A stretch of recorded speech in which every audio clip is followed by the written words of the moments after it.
Okay, we're here with four students of Philosophy Portal as a continuation of the logic dialogues about the science of logic. I've had a dialogue with Layman Pascal, Daniel Garner, and Thomas Hamelrick about entering the science of logic, and I thought it would be really fun to sort of have a pre-course discussion with some people who have been a part of the Philosophy Portal and who have been essential contributors. They've all published in the Philosophy Portal anthology, Enter the Alien, and have all moved through the Phenomenology of Spirit last year. And all of these guys really sharp and bring something unique to both sort of the Enter the Alien anthology and I think also moving into the science of logic. There are a lot of questions emerging between us and between the group. And I think just discussing these and having a space to brainstorm before we go into the course is both going to be a good preview of the course, like the type of people and the type of conversations we want to facilitate and want to deepen as we go into the science of logic course. And also to sort of get a vibe for like the intellectual culture, what is emerging in the intellectual culture of Philosophy Portal, basically in general. So as I said, Philosophy Portal started with the Phenomenology of Spirit. And the logic behind that was that, sort of what Philosophy Portal has become in my mind is sort of like a space to explore the foundation of modern discourses. And here Hegel is really central because, not only is he sort of the culmination and ending point of German idealism, which has had such an enormous impact on the history of modern philosophy, but also fields far outside philosophy or adjacent to philosophy, like politics and economics and religion. And so we want to think about these things and we want to go deeper in sort of understanding the foundation of these discourses so that we can make sort of better decisions and make sort of more informed judgments about the transforming world in the 21st century. So much is changing, so much is up in the air. And I think going back to the foundations of our discourses is absolutely central. So like the first question I have for you guys is related to perhaps your state of mind heading into the first Philosophy Portal course on Phenomenology of Spirit. I remember the first time I started reading Hegel and the first time I started reading the Phenomenology of Spirit, and it was just like getting smacked in the head with a hammer because it was just like, how am I going to get through this? Like the text is so dense. It's like going into a black hole kind of, because it's like I've never read something so dense as this. It's like that. What environment am I in? So I just want to get you, a sense of what the experience, what was it like for you? But no, the first question would be something like, what was your impression and perception of Hegel / the Phenomenology of Spirit before going into the course? And welcome. So you guys can freestyle, or Max, do you want to lead us off? Yeah, You're always quick to the draw there, Max. So yes. I God, it's last year. It's wild to think back because Hegel has had such an impact on me. I mean, I feel like I'm a different person post Hegel. When you go into Hegel and the phenomenology, looking back now, was sort of naivety. Hegel rewires your brain in a sense, by taking you through the different stages of consciousness and looking at the contradictions within them stages and guiding you through the development and through the whole. It's just sort of surreal. I remember I had finished philosophy in Trinity College. I had graduated with a degree, and we didn't do any Hegel in the course. We did some Kant, we did some Heidegger, and I didn't really even have an idea of what Hegel was about. I had this vague idea of thesis, antithesis, synthesis, but I didn't know that he was the God that he is, the madman that Hegel is. Like, I'm reading this book at the moment, Hegel and the Hermetic Tradition, by McGee. And like he's such a unique person in the history of Western philosophy.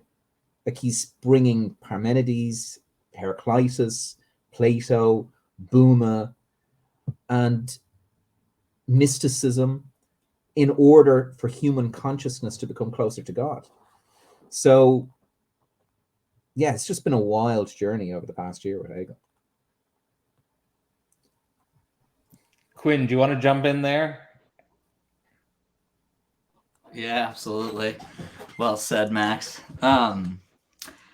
Yeah, I mean, I guess some of my assumptions going into reading Hegel, I hadn't really heard that much about him in my undergrad. I studied some philosophy, had exposure to phenomenology with Heidegger, Husserl, existentialism, but really a complete absence of Hegel.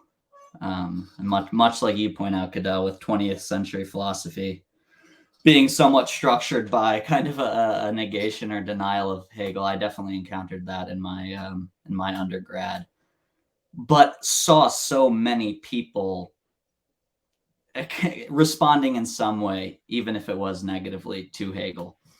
And so it felt like someone that I had to go back to at some point. And I remember getting the book and trying to crack it open by myself. And similarly, just it felt like confronting a foreign language, like just insurmountable. And I think, yeah, that was what struck me from the start, was being surprised by how little Hegel kind of defines his terms in the beginning. Like you're sort of asked to engage in a kind of act of faith or surrender to this process and the immanent movement that he lays out, without necessarily having a clear idea of what he means by the concept or what he means by negation or determinate negation.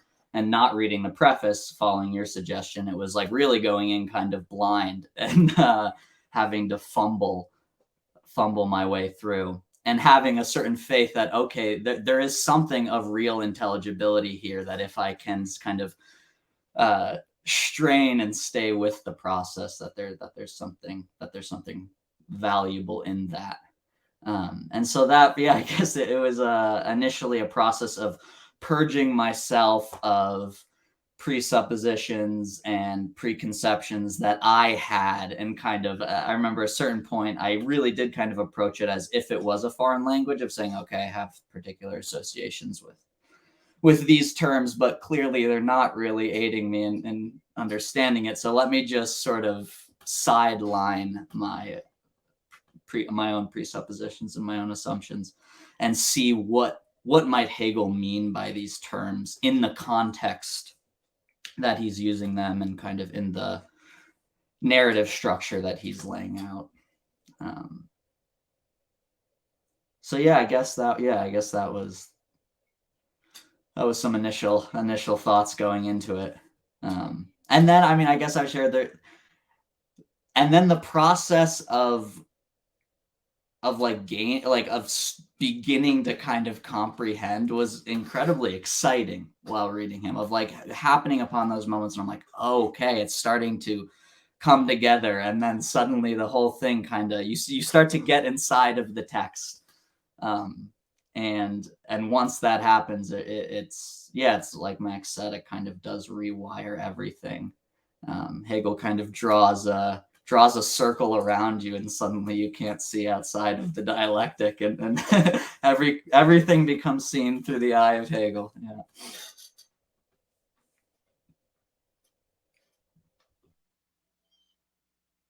I think it's very interesting what you said, Quinn, and about learning the phenomenology being akin to like learning a new language. I think that's very. It feels true to me, at least, you know. And if I can just jump in, much like you, I think I also went into it pretty blind. I didn't, have any expectations. I was certainly very confused trying to read it myself. Um, I think I mean, Cadell, you mentioned state of mind. I think I was looking for a kind of way to reorient myself through like an act of like learning something or creating something. I was certainly trying to find a new beginning or something in life, uh, and trying to be edified, but now learning Hegel, that it's far from edifying, like, and um I'm certainly still learning about it. But, I don't think I'm out of the phenomenology of spirit yet. That's, to me, that's the problem. The difficulty of talking about this, even, because I'm not finished yet with it. I don't know how long it might take me to finish. And yet here I am about to take the science of logic. So and I feel it's doable. So I think something to be said there, about not being exactly out of it, but you can do it regardless.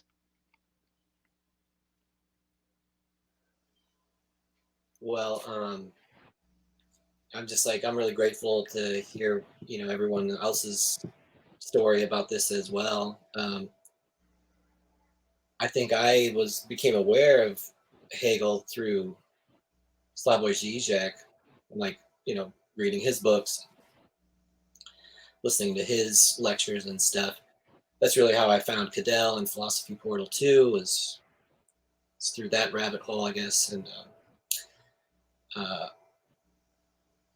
mean, I think it doesn't really prepare you for Hegel to go through Zizek. It's like you have to, I feel like I understand Zizek more because of being exposed to some Hegel, really. But I guess I just want to agree with or second what Jason was saying. I guess I'm still still in the phenomenology. It was such a beast. It really is like psychedelic in a way. It's so circuitous, and everything is all the movement, all the stages of consciousness. There's it's tough to comprehend it, and maybe that's something that being willing to always question your assumptions about your comprehension of it might be something valuable to that itself. But I guess finding this community and being having the chance to be with people who are really interested and serious about what you're doing. It is it's supportive, and it's encouraging, and it's frustrating, and it's also challenging, and so it's all that shit. But yeah, it's unlike any experience I've really ever had before. And yeah, I guess if we're talking about the papers that we've written, the one I wrote for Enter the Alien was really it's really concerned with aesthetics. And we haven't really covered Hegel's lectures on aesthetics as much, but that's what I think that's where I'm sort of looking to the logic as sort of this, we're talking about being and nothing, becoming, and how that may structure the rest of how we understand Hegel's other writings. So yeah, I think that's that's where that's where I'll leave it for now. What was saying your background there, James? It's like the black square. So I don't know if that was on purpose, but usually James has like a very colorful background. Right now, you've gone full black square. Yeah, I'm in a back office. I'm at my tattoo shop right now, and it's it's busy tattooing everywhere. So got some solitude in here. So. Right. Cadell, what was it like for you as a teacher? I mean, reflecting on you teaching the phenomenology and sure seeing us as students, deal with Hegel or confront Hegel. How did you find it in your reflections?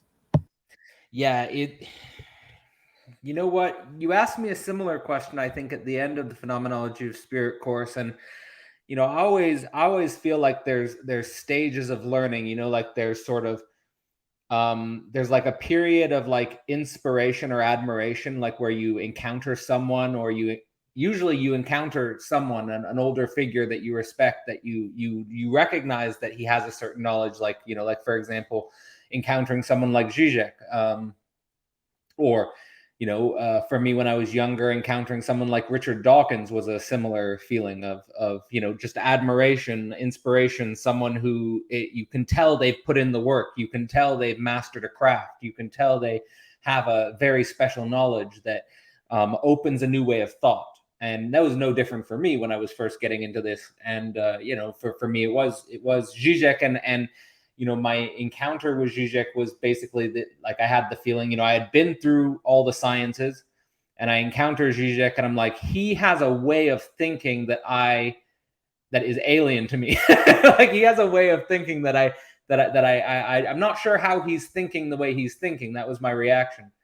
And so, I went down the rabbit hole because of that, and, for me, Less Than Nothing was essential. And then I read that, as well as some other books by Zizek, but that one sticks out.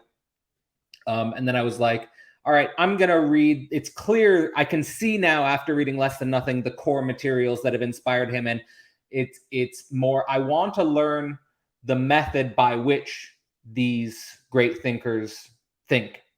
So trying to understand, and so I wrestled with the Phenomenology of Spirit for a while. And long story short, I let the phenomenon. I did. I think it was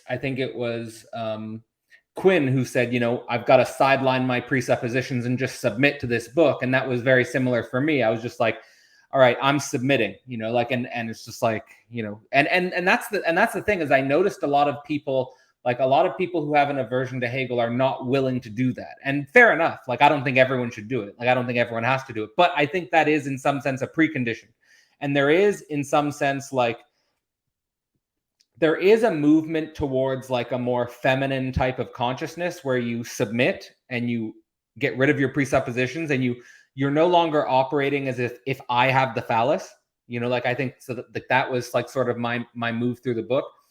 But then teaching the book was kind of like I had to shift back in some sense to the style of consciousness where I am teaching, I am, the phallus or whatever, like, to use the Lacanian jargon. So, and then, having had a chance, what's really big for me is, I also made the YouTube series and stuff like that, but it's different when you have a live class. Is, what's big for me is creating graphs and images and, making my reading experience and my teaching experience more active.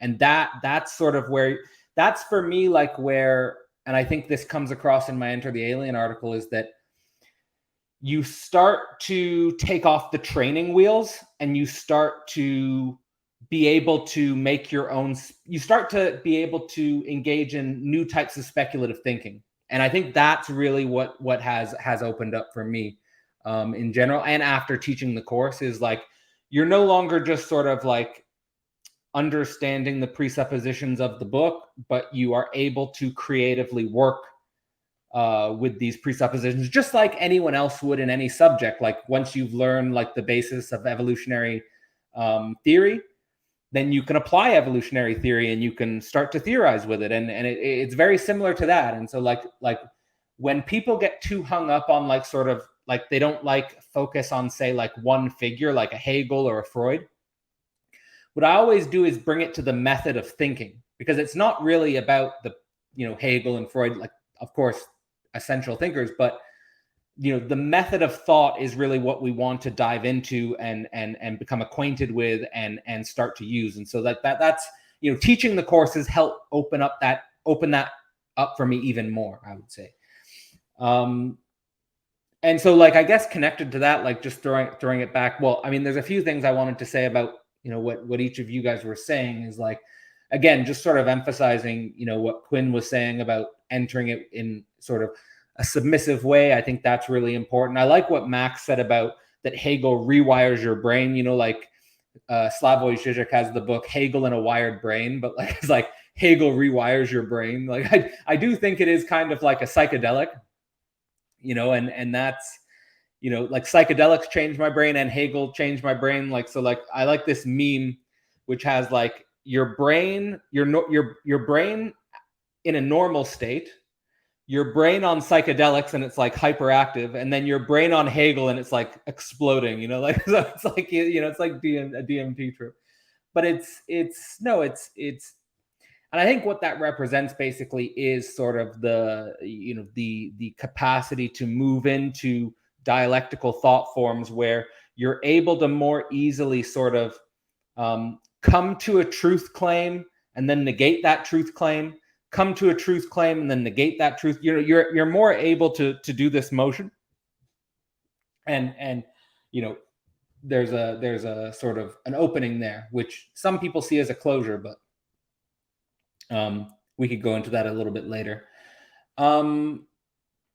Yeah, so I think the question I have here is, and I know you guys already said, you're still in the phenomenology of spirit, and I would say I don't know if I'm always going to be in the phenomenology of spirit, but I still think I am in the phenomenology of spirit. And I think my whole approach to philosophy is like to take my time with it. I'm not rushing it. So like my idea is like, in my 20s, I was dedicated to the sciences. In my 30s, I'm dedicated to philosophy. And I don't know what'll happen in my 40s, but it's sort of like I'm taking my time with philosophy. So I think taking your time with the phenomenology of spirit is essential. But at the same time, how would you compare and contrast your experience and your understanding of Hegel before going in and now, like, having some months after the course, having written something about it, where's your head about the phenomenology of spirit now? Like, what are your thoughts about it?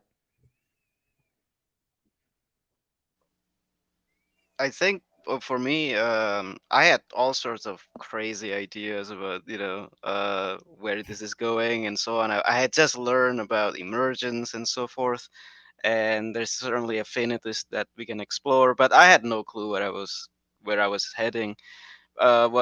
Looking back, I feel what Hegel teaches us fundamentally is something relatively simple, but it's also very subtle. It's subtle is more correct. I think that it's something that we overlook. Something such as non-contradiction, and so forth. That is just so wired, as you said, Max, it's so baked in the way of our thinking, and coming out of Hegel, looking back, this this is how you get out of this is just by sticking to reality, like just to take in the truth as it is, um and I think you are more well equipped to do that now. You are so I think I'm not answering the question, like what changed in my perception of Hegel. I think there is a kind of Eastern flavor to Hegel that I've been finding recently. There is something kind of meditative in his methods, and yeah, I don't know if perhaps Quinn can talk a little bit about that, because you wrote about Eastern thought and Hegel. Yeah, absolutely. I mean, the whole process of I had studied some Western philosophy, but a lot of Eastern philosophy, and so that was kind of the approach that I took in my paper, was comparing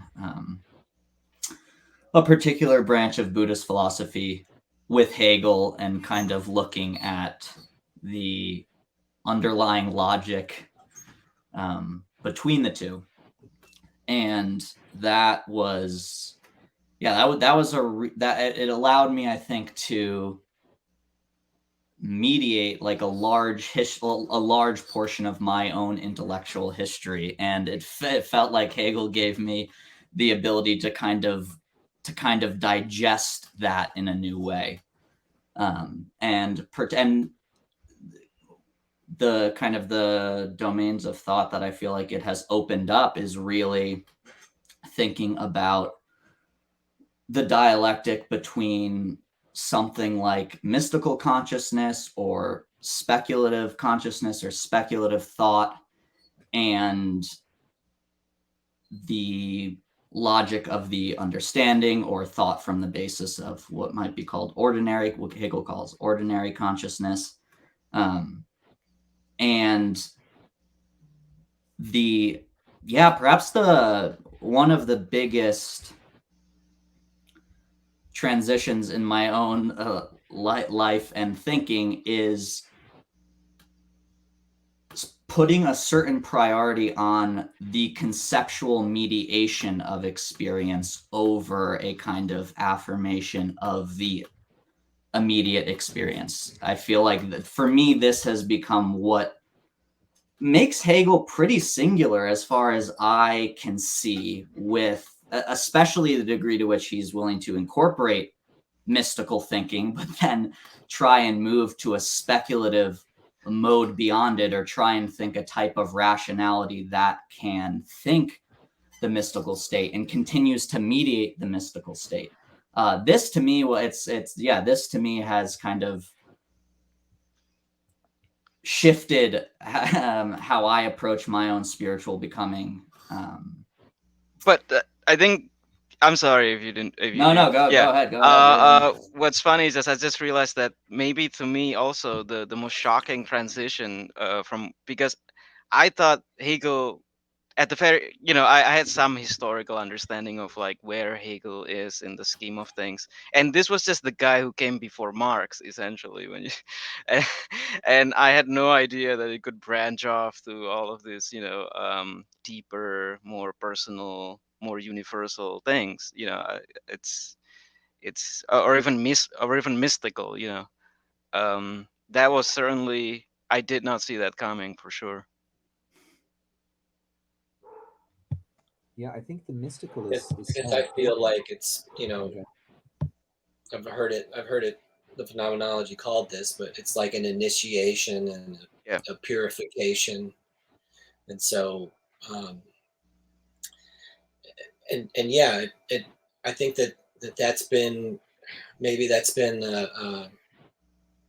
been said philosophy is like a series of, footnotes to Plato, but maybe, in the 20th and 21st century, it's been a series of footnotes to Hegel, because a lot of these big ideologies are based on, someone's interpretation of the notions. And so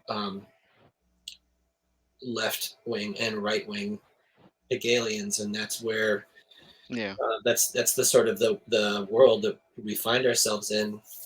And it was something that Jason said in the Discord about there's just been a lot of like talk about Neoplatonism, and so it's the zeitgeist right now. We're talking about these and Hegel, certainly mystical Neoplatonist sort of ontologies that are. Yeah, I don't know if it's just my YouTube or am I just seeing more Hegel content now. It's crazy.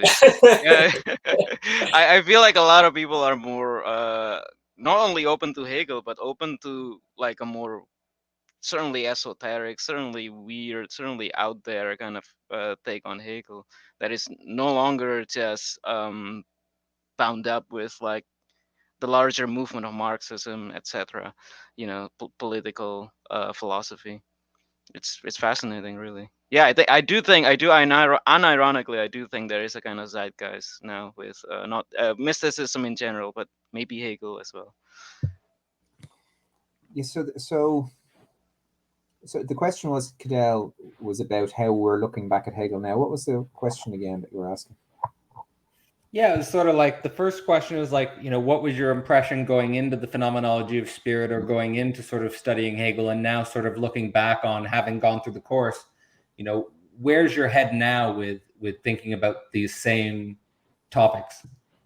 So I think the first one was just not knowing what, for me, was just not knowing what I just really didn't know much about Hegel. But then when you go into Hegel, there's this really disorientation. Like you the first few months. I mean, we've been reading Hegel, as the guys have said, for the past year now, and there's so much that you can find in Hegel.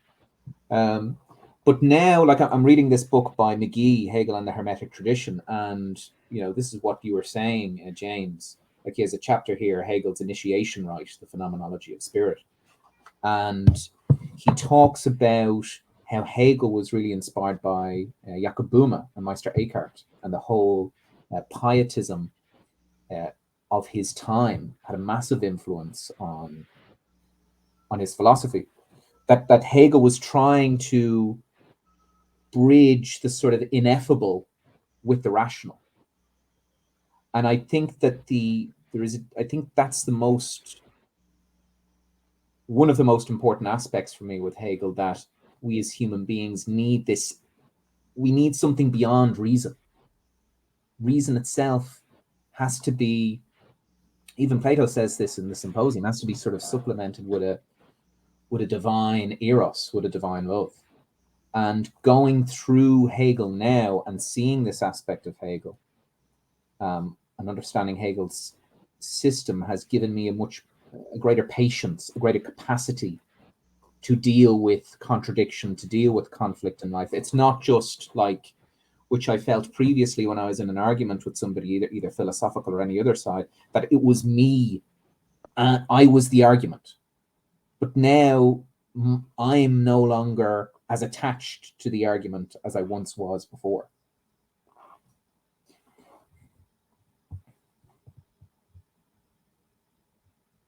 Yeah, I think there's so much to reflect on there. I definitely relate to, actually, like, going into Hegel versus having gone through Hegel. I do think one of the most noticeable differences is the capacity to deal with or endure or weather the contradictions of discourse, and the inner contradictions of my identity, and being able to positivize the negativity of those contradictions, or the positivizing the negativity of certain symptoms, or in general.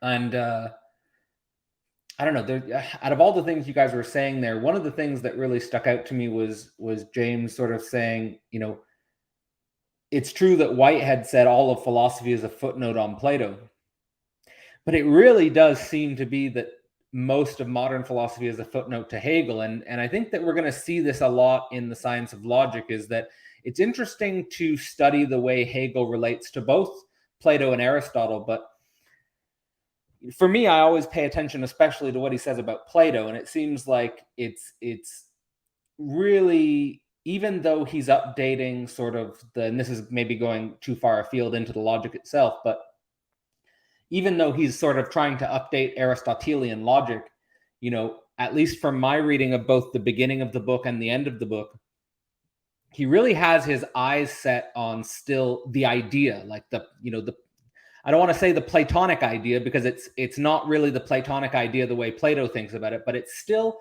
he has his eyes set on the idea. And I think that's what really links, ancient philosophy, medieval philosophy, maybe as a footnote to Plato, and maybe modern philosophy as a footnote to Hegel, which is maybe something to think about as we go deeper into the course. And I also like, the distinction Quinn's making there between, which I suppose is related to also what Max was saying about the distinction between ordinary consciousness and mystical speculative thought. And I think that there's a lot at stake in this distinction, for precisely the reasons that Quinn was saying, which was about the sort of the emphasis on the mediation, the conceptual mediation of reality, as opposed to the immediacy of experience, and recognizing that this mediation of reality by the concept is actually kind of mystical, or the term that Hegel will use is speculative. And thinking about speculative thinking, I like the idea of thinking about speculative thinking as a mystical state of consciousness almost. So I think that's another important distinction that is probably not only understated in Hegelian circles, but understated in the larger spiritual culture of emphasis on sort of an immediate divine mystical intuition, which of course Hegel. I really think Hegel sees that as a kind of an enemy of some kind. Yeah. Okay. So we've gone through. I mean, we've as a sort of intellectual culture, we've been studying the phenomenology of spirit. It's been foundational. There's of course been other texts and other classes, but that's sort of been foundational. And so now Hegel himself wanted the phenomenology to be a sort of Max, you saying you're reading about phenomenology as like an initiation process. It is kind of like an initiation process, moving through a certain phenomenological journey, recognizing the failure of finite objects, coming towards some state of knowing from which you get a perspectival shift on the way you know and the way you move as a consciousness. Now, he's really doing that and setting that up, in my understanding, and this is after sort of going through the logic, it seems very clear, he's setting himself up to do the logic. Where do you guys find yourself? What types of questions are moving through your head now as we head into the science of logic? And maybe if one of you have like a really big question, we could just all sort of brainstorm about it and then go in turn like that.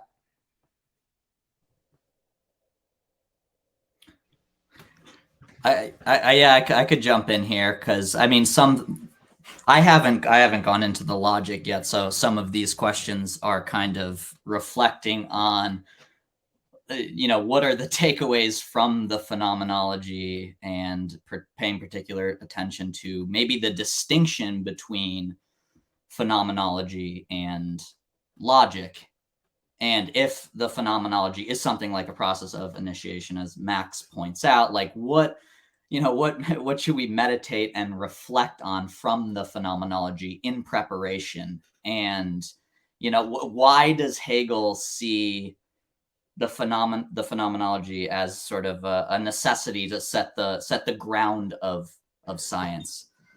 Those are kind of, I guess, two. And then I guess one more thing would be like the phenomenology to me kind of has maybe a dialectically negative character in the sense that it brings you through different shapes of ordinary consciousness and their failures, and then it ends in absolute knowing, which is kind of apophatic in a sense. It's a very short chapter, and there isn't really a new shape of consciousness that is forwarded, right? So there's some way in which this absolute knowing, whereby spirit is sort of in a simplistic self-knowing, that this sets the stage for exploring the logic in and for itself. And yeah, for me, just trying to reflect on what does that mean? How are we to understand the distinction there? And what to reflect on in preparation. There's some interesting stuff that McGee says here in his book. He says, Hegel's purpose in the phenomenology is to give his readers a total theory of psychology, science, society, culture, and history in terms of their telos, absolute knowing. The phenomenology is an Aristotelian science, understanding all of its objects in terms of their striving after the knowledge of God. The phenomenology merely describes absolute knowing. It does not achieve absolute knowing itself. This is the task, primarily, of the logic. For in working out the categories of the logic, the self-reflection of idea is realized. The categories of the logic are never explicitly discussed in the phenomenology, but they are there beneath the surface. The logic is the recollection of the categorical structures underlying spirit. So the logic is the unconscious in itself of spirit become for itself. So absolute knowing and this striving after the knowledge of God seems to be a really important point here that Hegel is making between the phenomenology and the beginning of the science of logic, according to McGee as well. I'd like to chime in a bit about what you said, Quinn, about like how it's kind of a journey of failure towards absolute knowing, which is pretty funny when you think about the Phenomenology of Spirit book as a whole. It's just the protagonist is just failing upwards. He says he fails in the first time, and then second time, and so forth until absolute knowing. And to me, what's the question that's been kind of bugging me recently as I try to dip my toe into the science of logic is that why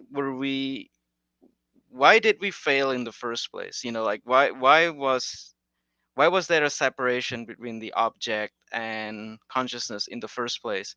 And I feel like the one of the explanation is a kind of fear, right? Through a kind of fear of the object, fear of the truth. And but why? Why are we afraid? What is there to be afraid of? That it's naively. I know there's probably some metaphysical explanation we can do, but not as a naive kind of person. That's kind of like, yeah, I a real like naive. problem. What explains the fear? What explains the fear itself? I just want to say I like naive questions. So no. Ask very naively also.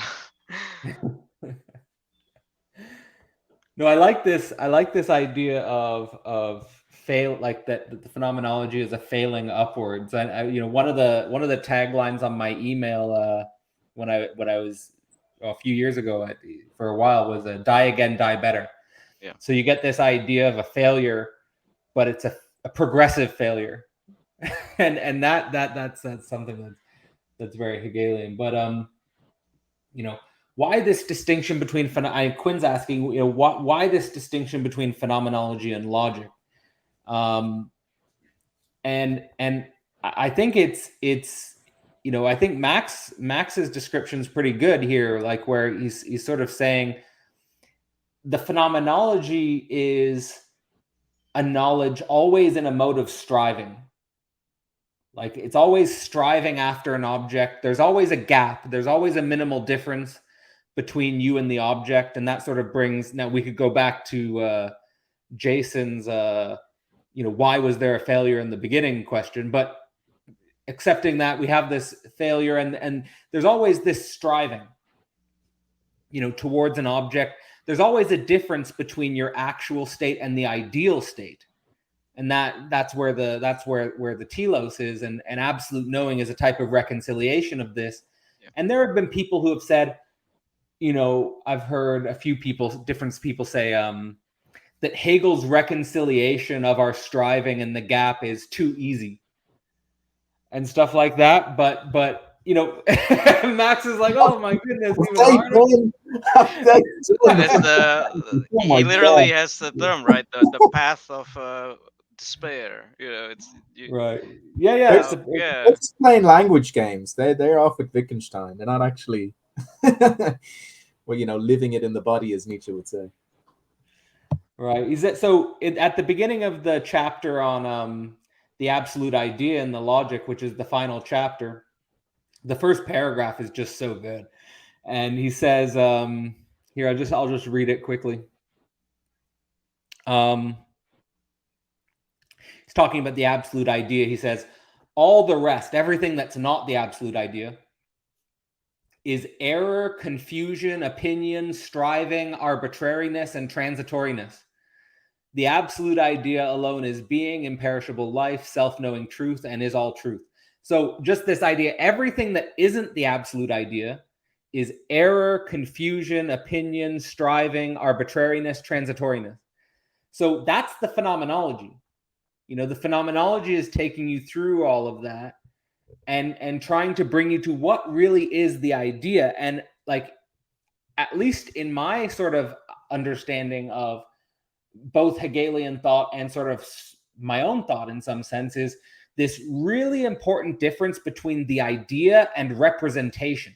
And what happens oftentimes is in the phenomenology or ordinary consciousness, people always confuse the absolute idea with representations. And this is what leads to the error, the confusion, the transitoriness, and stuff like this. So I think the point of the phenomenology is to bring you to actually what is the idea instead of just your representation. or at least This- that's part of it. That's part of it. This reminds me of Plato's cave. Yeah, I'm sure we could make connections here. I mean, you want to speculate a little bit about that? You have natural consciousness or naive consciousness believes that the shadows on the wall are reality, and Daniel Garner talked about this in his paper, actually. This idea of intrinsic motivation, that in order for consciousness to turn around and to realize that these representations are just shadows on the wall, it's a painful process, deeply painful process, and it's hard for that he raises that question actually in his paper. Is it possible for consciousness, natural consciousness, to do that on its own? That you need a hand to turn around, and the understanding. I'm really thinking about the concept of desire at the moment. The understanding desires to keep the concept simple. It wants to stay there. It doesn't want to turn around because it will face the negativity.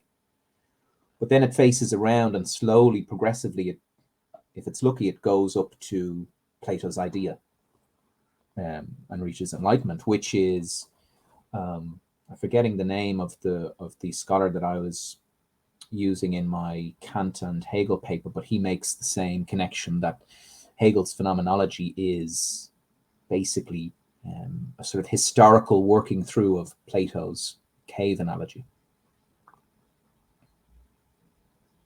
I just want to just quickly say I'd definitely love it if other people jumped in on that point, but I think I just want to quickly connect that to this idea that we've already introduced of, if ancient and medieval philosophy is a footnote to Plato, then modern philosophy as a footnote to Hegel is this historicization of Plato's idea. Because it's like in Plato, the idea seems to already be there and always is there, and you never understand why is the idea there. Whereas in Hegel, it kind of, I don't know if the right word is emerge, but it comes to be in a process of the subject's own unfolding. Yeah, that's awesome. I could jump in here. I think this distinction between representation and the concept or the idea is, I think it's critical. And I think that, that is what we move through in the phenomenology, is different representations and the way in which our identity is wound up in those representations. So their dialectical failure is like effectively negative or disturbing, or it requires some form of like identity death or shattering. And it feels like, there is a necessity of going through enough failures in order to then relate to the logic in a different way, where maybe you're not reifying the categories of the logic as some sort of kernel of your identity. So there's a different way of relating to logic. And I think I would place representational thinking as kind of spatial thinking, versus the type of logic that Hegel seems interested in is like a temporal logic, or a logic that can handle the imminent movement of the idea and the way in which the way in which it moves, which is, to me, it's hard to approach from representation and the logic of the understanding. So those would be a few. And then how that connects to maybe Plato and his idea, or his absolute idea, as maybe a spatially contrived, versus Hegel is the absolute idea, seems to have this historical and temporal dimension. I think I've said this before in one of our conversations, that late towards the phenomenology, I kind of adopted an approach to reading it, which is like, come up with a wild idea and see it crumble away. Just witness my own big idea fall down. And I think, I mean, I don't learn. This is the best way to learn, possibly, right? There are some of the more important things about philosophy is that it teaches us to learn, to think and to learn and so on. And learning through failure is maybe one of the most potent way you can grasp something. And Hegel is certainly par excellence when it comes to that. Yeah, I think to kind of return back to like the Platonic dialogue. When we look at objects in the world, we cannot just simply think of them as appearance. I think now, after Hegel, but also we need to extend this to the very notions going on in our heads. You know, the very presumptions we had about the way we think. Like what you said earlier, Quinn. You have to think. You know, not spatially, not image thinking. You have to perhaps there is something temporal about it, about but maybe this is also wrong. You know, you kind of have to be open to this kind of uh dissolving of your own idea. So yeah. I guess for think about Plato, like everything is representation except for the forms, right? Like it's Oh. so. And I think through art, we learn that like that images are spatial. Whenever you look at an image, it's about space, but language is temporal, right? So it's through language that we get this access to this speculativeness. But I feel like they necessarily fill in each other.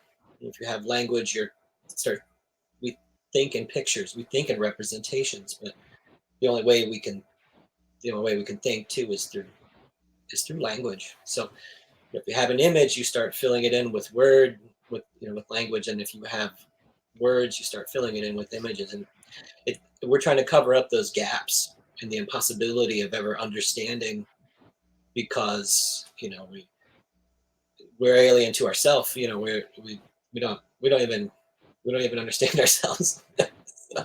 I, I was going to say earlier, like I forgot to mention, uh, this is not to say that Hegel is anti-Plato, in my opinion. If anything, he kind of he salvages the processual and the unified. He doesn't throw the baby with the bathwater, so to speak. And there's some. I think there's some perhaps a misconception that Hegel, in a way, surpasses Plato in a sense that, oh, Plato is not worth, this this this thinking about forms is no longer necessary. And I think that's just a mistaken and kind of misguided perspective. Yeah, I agree. I mean, this is where I think the mysticism comes in, because you can go back to Plotinus and Plato and read them as mystics. There's a sort of theology and divine mysticism in Plato. And in Plato, we can actually, through turning around in the cave, attain or become closer to the one. But in Kant, we can't do that.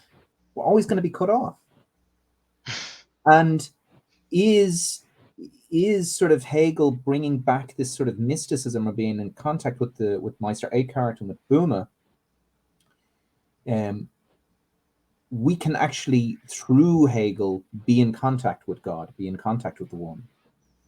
And I think that, I presume that Hegel would have been very concerned with Kant's cutting us off, that we cannot know the absolute. I think, and this is perhaps related to the question I was going to ask later.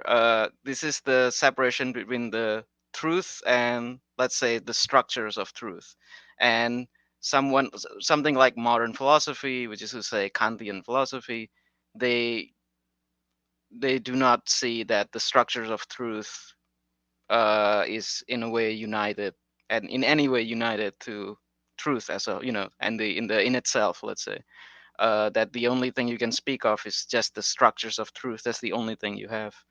And for me, in my experience of studying philosophy, at least, there seems to be like a choice in the beginning. You're either a guy who thinks that things are relative or things are not relative. There seems to be like a choice of the kind of philosopher you want to become. And with Hegel, this is a dissolve. This is meaningless. And I think very important for people getting into philosophy to not get too caught up in this kind of dichotomy. Yeah, so there's a lot there. Um, I definitely don't think Hegel is anti-Plato.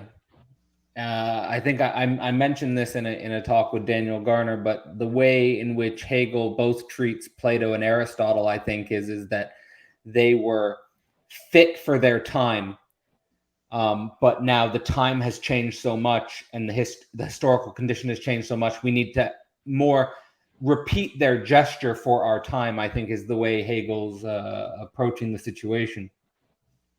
So yeah, whenever Hegel speaks about Plato or Aristotle, there's, in my interpretation, nothing but respect. Really where he has his knife out, I think, is more towards Kant. Yes. that's definitely what I detect, and I do think it has to do with this cutting off from the noumena, and this cutting off from the truth or the thing in itself, and because everything in Hegel is about the truth becoming for itself, as opposed to being cut off, from the in itself, and where sort of this paradox between the structures of truth, perhaps our particular structures, and the universal truth in itself become reconciled in what Hegel dialecticizes as the singularity. Like the major logic, to me, the major movement in logic is this movement from universal to particular to singular, and where the universal becomes singularized. And I think that's sort of where, like, that's if Hegel has a noumenal, I don't know if that's probably not the right word to use, but it would be Yeah. something related to that, I think. And what Um, I what I but appreciate what I appreciate I'm sorry. What I appreciate is that this Kantian shadow, we still feel it in today's scientific kind of or scientistic rather worldview, that you don't have asking absolute truth is ridiculous. All you have is a kind of approximation at best. Yeah, right. Which Hegel calls mere assurances in the phenomenology.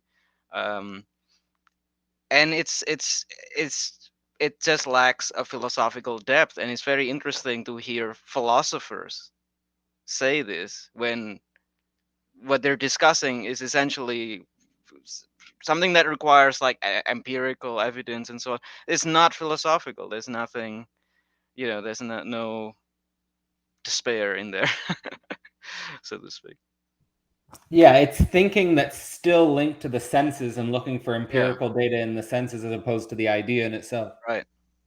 But that makes you afraid of the truth because you cling onto this approximations. You do not ever want to say that, oh, this is the absolute truth, um which is a very bold gesture.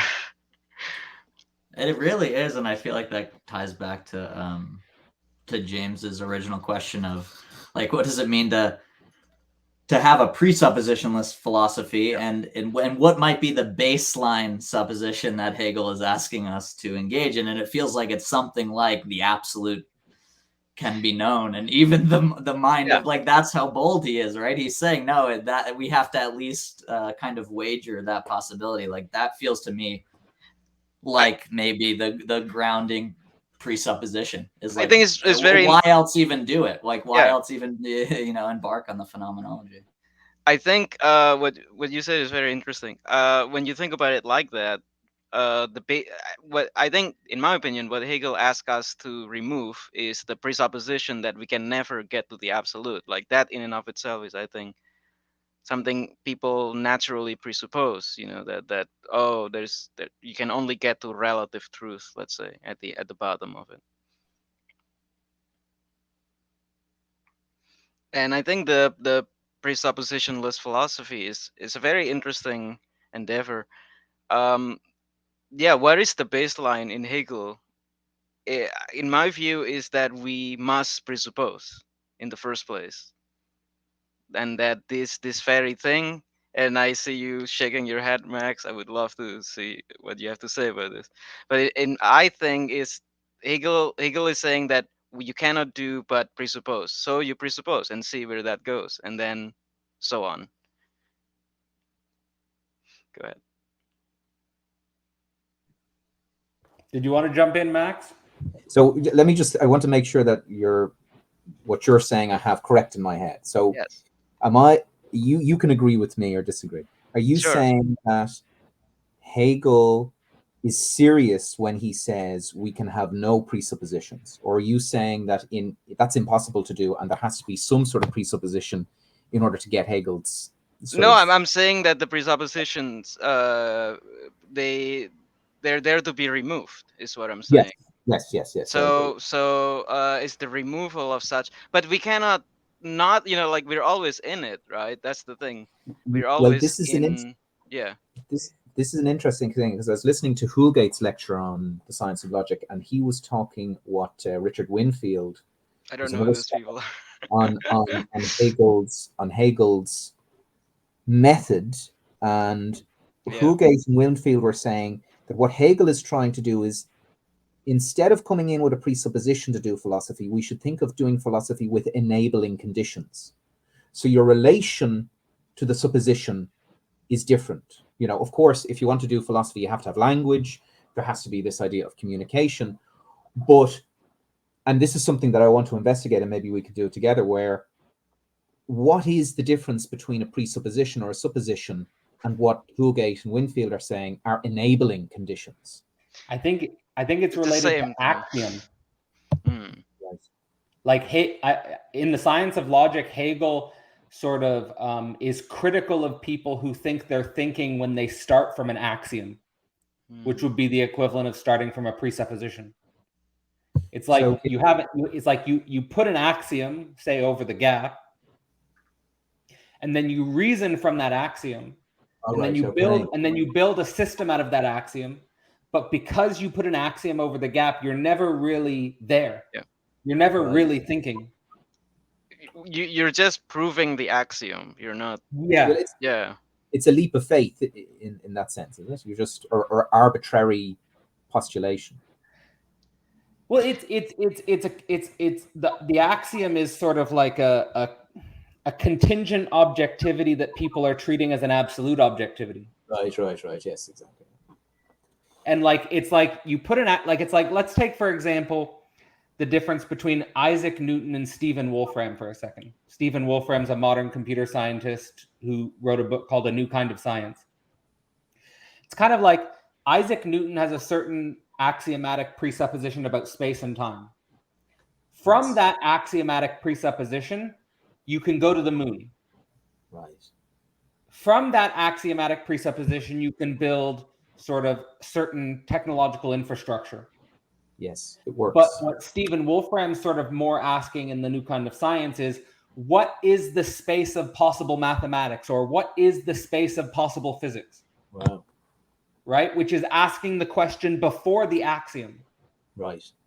And then he's like saying, given a certain set of axioms, what can you grow from those axioms? Which is more a developmentalist notion.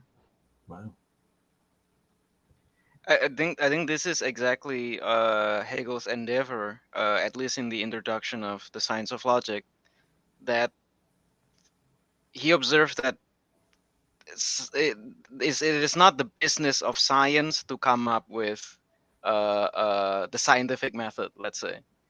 In biology, for instance, or chemistry or physics, you don't ever discuss the scientific method.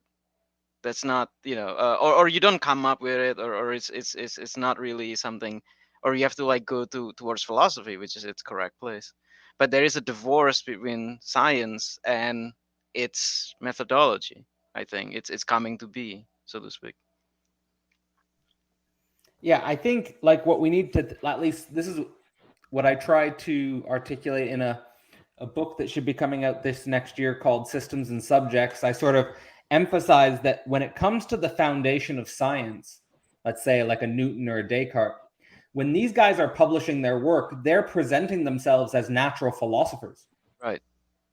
So like I think there needs to be a more open dialogue between philosophy and science. I feel like in the era that I was growing up, that discourse was much more closed, but I also feel like that era of closed discourse is coming to an end because there are too many problems in modern science for there not to be the floodgates open to new philosophy, I think. Which is basically, like, to me, what I take that to mean is that science became arrogant about its axiomatic presuppositions and then ran into contradictions in those axiomatic presuppositions, and now we have to go back to philosophy. But I will also add that philosophy became jealous of science at some point in its history. Philosophy mimics science. If I was just randomly reading an analytical philosophy book from like the 70s, and it's hilariously like math, let this mean that. Let is, as you said, coming up with axioms.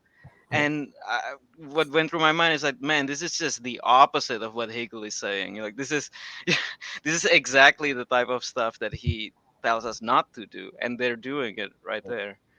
It's fascinating. This is Hegel's critique of Kant as well, right? Like, Yeah. the moral will, and that might be, where Nietzsche walks in as well, and Hegel and Nietzsche have something in common, is their criticism of Kant's, moral will, and then also like maybe what freedom, what freedom could be as well. And that's probably, it's the groundlessness that would be, I guess the axioms covering over the gap would be where, you presuppose that's covered, it's done. We don't ever need to revisit it. It never needs to be problematized again. It never needs to be, But speculated upon. I wonder if if Hegel can open up a space to be more. For what I'm saying is that we don't really have a place for people challenging axioms. Let's say in science, we call them crazy often, right? We call them kind of. There's something crackpotty about someone challenging, let's say, Newton's theory or something like that, right? Um, uh, how and I don't think academia today is willing to have a space for something that can be potentially dangerous, right? Because attacking axioms, I think, is it takes a lot of willpower. Like, you have to be very brave because you can be attacked. People are against you when you question the narrative. I want to say something about this because I think there's a paradox coming up in my mind, because it's clear that Hegel's not emphasizing that we, say, start with an axiom and reason from that axiom.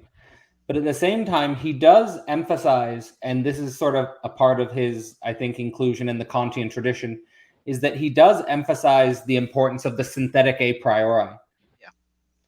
Like that and like I'm starting more to think about like how science is thinking about the synthetic a priori today, because I mean that might be too much for this conversation, but I think for those who are interested, it's related to the conversation I had with Thomas recently about Markov blankets and maybe even some other concepts in the brain sciences. But just saying that he makes no presuppositions of an externality, but he kind of starts with let's say the a priori of sense, and then reasons from that and derives his knowledge from that. So I think what's crucial is that he's not deriving anything from an externality. Yeah. I think that's, and then starts. Sorry, Quinn, go ahead. But he starts with an internality, and then from the failure of that internality all the way to sort of knowing itself, in the unfolding of its failure. But Quinn, go ahead. No, I mean, that was exactly what I was going to say, is it feels like to me that like, I like this notion of an external a priori or axiom that covers the gap and shields one from the negativity versus an internal axiom that is in the process of superseding itself, right? Like that you can't get out of at least from my reading, it's like you can't get out of the axioms in Hegel, but they're internal and thus they change, like as self-consciousness moves through different shapes. The axioms themselves change, and you also kind of become familiar with the way in which spirit retroactively posits its presuppositions as well, right? Like you're already in the shape of spirit, and there are these implicit axioms there, and it sort of retroactively posits those, you know. And I think that there's and it feels like in science as well, like that's kind of how axioms eventually change, right? Like through their persistent failure, like in Newtonian physics, for example, right? There are certain phenomena that it just simply cannot describe, and those quote unquote errors kind of build up and then necessitate a reflective reexamination of the axioms that afforded that particular scientific paradigm. So yeah, it's fascinating stuff. I love the division between internal, external, like that. I think the problem is that we think that things are externally out there, and we can put ourselves up and look down, and oh, that's the truth. But for Hegel, this misses the point that you have to climb up. You know, that is part of you. So the external becomes the internal in as you said, in retroactive reflection, or in, you know, through thinking. um yeah, we're always in it, we're always in this, you know. I think we were talking about this before, Max, that, you know, it's like learning how to swim before getting into water. You know, it's ridiculous. You kind of have to jump. Yeah. Because you're That's a always, great yeah. analogy. That's a Yeah. great analogy. The Kantian wants to look at the swimming pool and go, let me Right, exactly. You measure it and so forth. before I jump in. Yeah. And Hegel's saying, get in there. Right. Swim and you will learn. Drown and you will learn. Or Yeah, Hegel's the father that just throws you in the deep end. Exactly. Let's figure it We're out. talking about like the fall, right? Like that's the way that retroactive positing occurs is through a failure, through the fall. Like, you know, like you're saying, like, you know, you want to swim without the possibility of drowning. Yeah, I mean, you Yeah. you retroactively realize that you're already in the water, you know, in the first place. Like you've been in the swimming pool all the time. That's what you. And I think that that water, metaphorical water, is logic.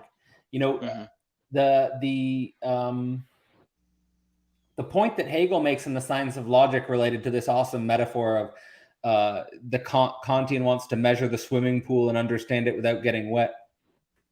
You know, Hegel says we have to study the logic because otherwise people will treat logic as if reading a physiology textbook will help you digest food. Yeah. You know, like it's like there's already a logic happening, you know, like it, Yeah. And we see all these paradoxes, right? Like I always mention this paradox of like the person who goes to medical school and knows everything about the body, but they're themselves unfit. This is like the distinction between like the universal knowledge and the singularity. Yes. Like they don't relate their knowledge to a singularity. Yeah. There was memes going around of like European health ministers, and they were all really overweight. You know? Yeah, that's like seriously the difference between a Kantian world and a Hegelian world. Is like the European health ministers, and they're unhealthy. The marriage counselor who's getting a divorce. Exactly. Yeah. Jokes like this. Yeah. Because you have to include yourself, and that's what I think. That's what I think. What I would say is like my hypothesis would be even like the post-World War II professional environment does not want to get in the water. Yeah. You know, they want to put themselves into an institutional position where they're outside the water. What does it say about philosophers then? Because philosophers are in academia, you know, they're practicing philosophy. But can we say that they're in water? It's possible that they're not philosophers in the way that, like, Yeah. I agree. Sophists. like the most interesting, like, if you think about, like, if you take, like, for example, like, if you take the main philosophers that I'm interested in after Hegel, not many of them are typical institutional philosophers. Like they're philosophers that are kind of excesses of the institutional philosophy itself, and then philosophy sublates them after the fact. You know, like, but I think this is very general, is that I don't think like the deepest knowledge emerges from people necessarily in the institutions. That might have to go through a sort of Hegelian reconciliation, but like I always Yeah. give the examples of like a Darwin or an Einstein or a Marx. None of these guys were in the institutions. They came up with their ideas outside the institutions, and then the institutions retroactively incorporated them. Like, this is the difference between, like, in Lacanian language, this would be like university discourse does not produce new knowledge, right? Like, and then there's a quartet of discourses. But maybe let's go into another question one of you had. I think, Jason, your question was interesting. I wouldn't mind spending some time thinking about it. Would you want to reframe that question, the one about why does it fail in the first place? Haha. Yeah, sure.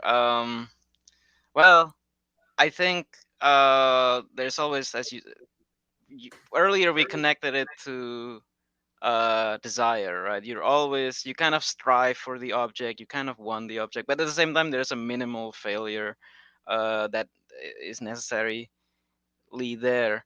um well, to reframe it is that Hegel Hegel's explanation for this kind of failure is that because we fear truth, because we fear the object, we don't want to not come up with axioms. You know, we don't want to, like, in a way there's something self-destructive, you know, that is for Hegel necessary towards the truth that we don't want to do.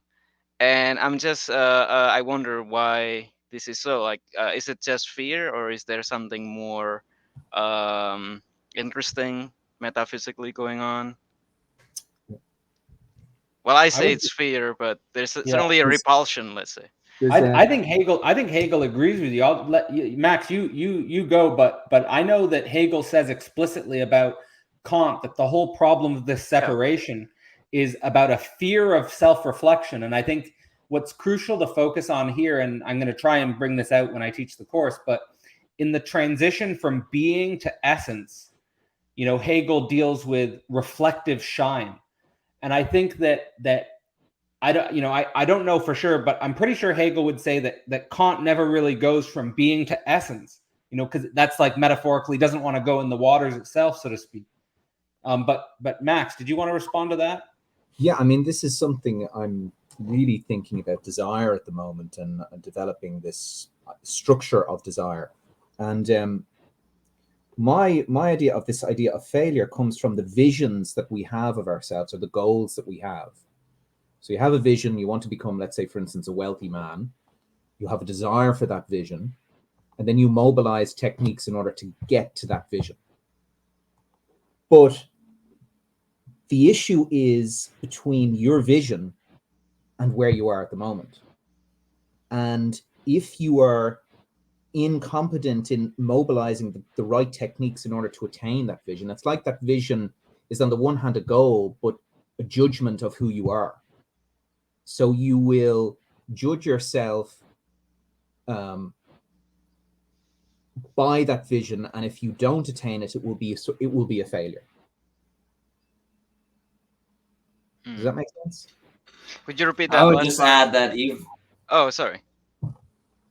I would just add that even if you do attain it, it's Yeah. it will disappoint you in some ways. Yeah, and well, I mean, Exactly. fail you in some ways. But that I think there is something, and perhaps we're jumping a little bit to another point. There's a maturing process that is necessary out of the phenomenology, that I think at the very minimum a mature person is okay with failure, you know, someone who can somehow digest failure, you know, and that is very difficult to do. But I mean, I think this is a maturing of the understanding that Yeah. when the understanding, like there's this book here by Jeffrey Kaufman, and it's about the loss of the assumptive world. The assumptive world is our home. I mean, we have these concepts like when you're young and naive, everybody in the world is good. And then you go through the world and you realize actually Yeah, not that good. how But wrong you were. the process of actually realizing that is very traumatic. you know. And it's not just that these are sort of abstract concepts, that these are who we are. That's who we think we are. Yeah, exactly. Yeah, that's a better way of saying it. And that's where I think I think sometimes Hegel is, because he's such an absolute knower, he just says, "Oh yeah, negation." But this is Yeah. I don't know if I necessarily agree with that, but I think Hegel negates the negation, but the, there is something more than just dissolving the question, I think, for Hegel, because to return to what I said earlier, that's kind of the choice between if something is relative or if something is absolute. I think for, let's say that I think Hegel rehabilitates the question in a more kind of like existential manner. yes. I don't think Hegel is a philosopher that kind of seizes the question through absolute knowing of through negating it as an answer. Let's I don't know. James, what do you think about this? Right. I was thinking, as we were talking about desire and I think it's in the phenomenology, possibly like desire is always the desire of the other or something like that. Or maybe I'm confused. But at the same time, I think if we can learn to desire, this might be sophistry, right? But if we can desire, desiring, like, we'll, as we never get what we think we want, again, there's that maturity in failing. And so, yeah, I guess it comes back to the way of despair and the inexhaustibility, right? As things, as you learn more about something, what you open up its possibilities to learn more about. So you're never closing off. It's always, I guess it's becoming, or it's revealing itself to you. The deeper mysteries are, they're inexhaustible. So. Yeah, I think let's spend a little more time thinking, because I think we do need to spend some more time to get to the core of Jason's question. But I think at the same time, Max sets us up with a nice example, because it's an example we can all relate to in some sense. And we can relate it back to what James is saying about desire is always the desire of the other. So, like, for example, the desire to become a wealthy man, well, we probably pick that up in the social environment, like the desire to be a wealthy man. So, like, that would already be the desire as the desire of the other. You see people who have money, or you see people who, have a much easier time of things. You recognize that capital is the way the world sort of operates in many ways. And so you want money too. So you desire to be a wealthy man, and you set up all the rational techniques that you can to be a wealthy man. But the problem is sort of ontologizing the truth of the self in that image, right? Because, like, for example, like, let's say for me, I said, I want to, like, I remember when I was 18, I said, and I always give this example, but I said when I was 18, I want to be a professor teaching about the singularity. And that image and that gap between me and the image of doing that eventually collapsed when I achieved the doctorate. But then I realized I hadn't gotten any closer to myself in sort of the deepest sense of the term. I was still in. That's when I go into the lack and all that type of stuff. Is like, oh, I'm still missing something. Like, I was like, there's actually there's a rapper I like called his name's NF, and he's got an album where he has an interlude on the album where he's talking about the moment he had a #1 single. He said, I had a #1 single, I had a sold out concert tour, everything I had dreamed about being a rapper had become true, and I was absolutely miserable. So it's about, like, this ultimate dream that you stage for yourself is a fantasy of the other. Of course, like being a rapper, like if you pick that up in the social environment, right? Like, and then thinking, okay, when I become a rapper, then I'll be achieved, then I'll be actualized. Same thing like with whatever it happens to be, a wealthy man, whatever, you fill in the X. But I think what Hegel's saying is that it's this gap itself that we have to pay attention to. And then that brings us to the question is, like, to me, my answer to Jason's question of why is there a gap is that without the gap, there wouldn't be a history. Yep. So maybe going into this a little bit, but I think it's like a precondition for there to be something. It's that nothing is a precondition of something. Yes. And vice versa. Like, to bring it into the logic. Sorry, go ahead, Max. This reminds me of what you were saying about in the phenomenology, that Hegel was saying that it's a striving. It's a constant striving towards a telos. But then when we reach the logic or absolute knowing, we actually make a home of the homelessness of concepts, that we realize that all of these concepts are sort of fleeting, that we go through a therapy of consciousness, a therapy of the contradiction, and we can sustain and actually live in the negativity. So in a sense, is desire, what is the relationship to desire, or how does the relationship change to desire or striving in the science of logic?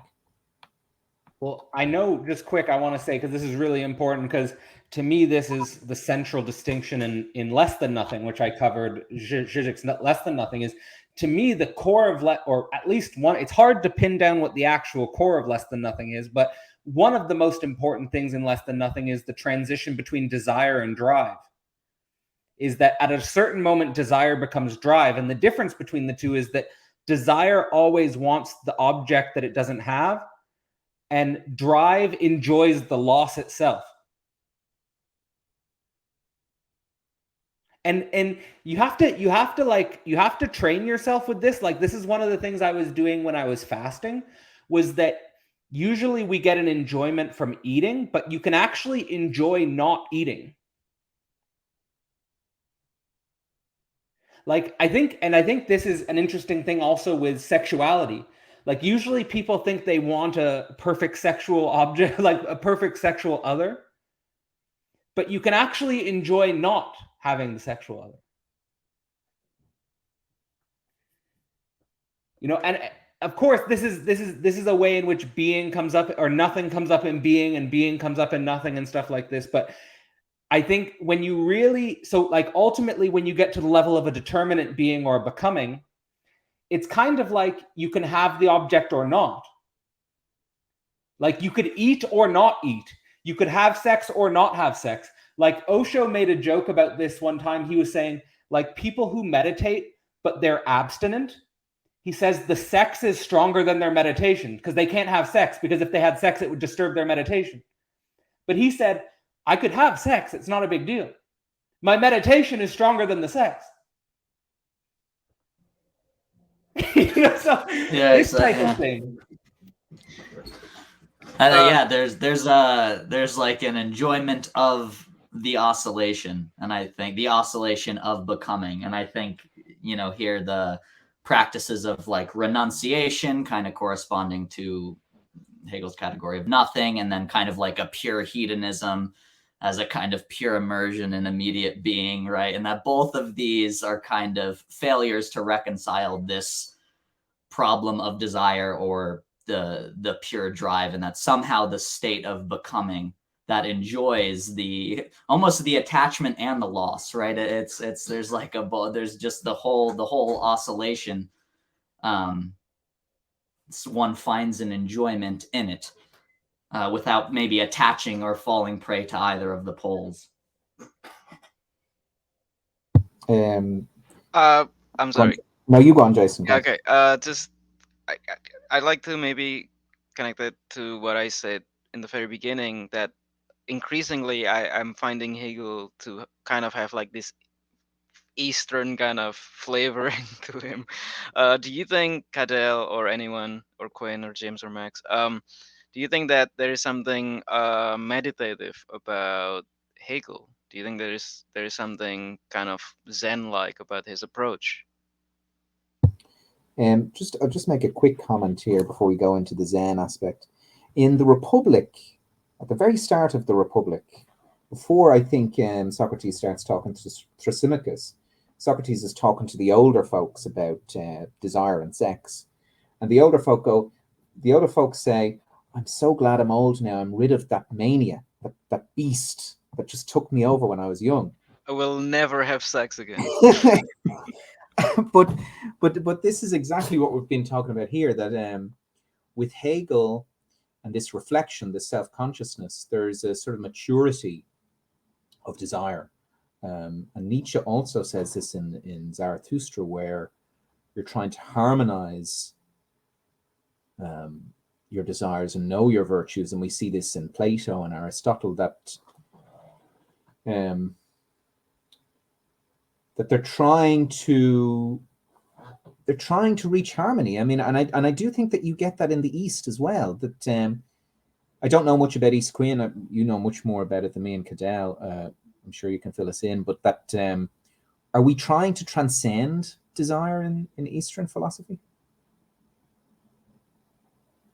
Is that also related in a sense? Is Hegel trying to get us to transcend desire? Just to add one more tiny thing that's kind of Eastern sounding in my view, is the realization that you're always in it as well. You know that, and that's how you kind of begin philosophy, is with the fact that you're in it. You know, but I see a lot of affinities. But go ahead, you guys.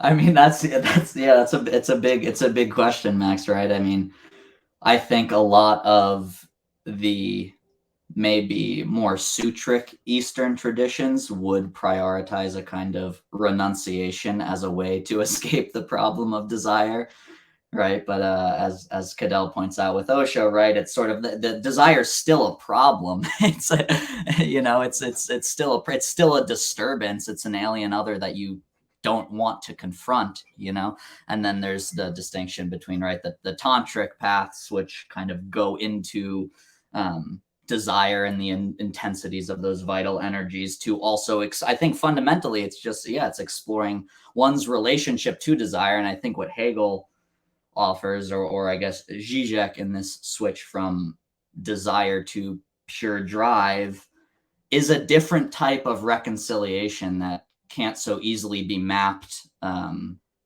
onto a kind of renunciation or a kind of just tantric excess. It's a different, I don't know, it feels it's a different type of thing maybe.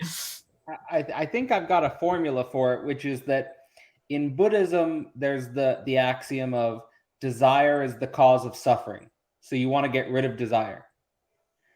But Zizek says that you want to find a cause, like the object patia, the object cause of desire.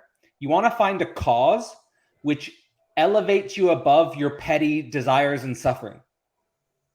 Like, so that your desires and suffering are just like, you desire, you suffer, but your cause is more important than both.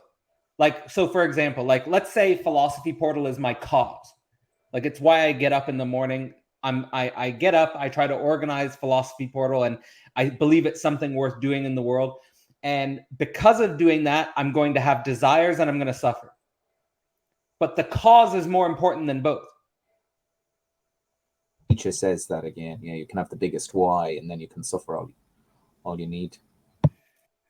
Yeah, and what would Hegel put as the ultimate cause, right? I feel like it'd be something like knowing God, or something bold, as bold as that, right? It's the absolute idea. So so when I say something like Philosophy Portal is like, it's the different, like, here's where it's really practically important to know the difference between a representation and an idea. Because like the thing is like when you like, let's say you desire to start something, like really, like like the example of like NF wanting to be a rap star, or when I was young, I wanted to do a doctoral thesis. You can have representations of that, but the idea of that is like maybe James, it'd be interesting to get your view on this because you're a tattoo artist. I mean, like you've dedicated yourself towards something, and now the idea of being a tattoo artist is something you embody, right? It's like an idea.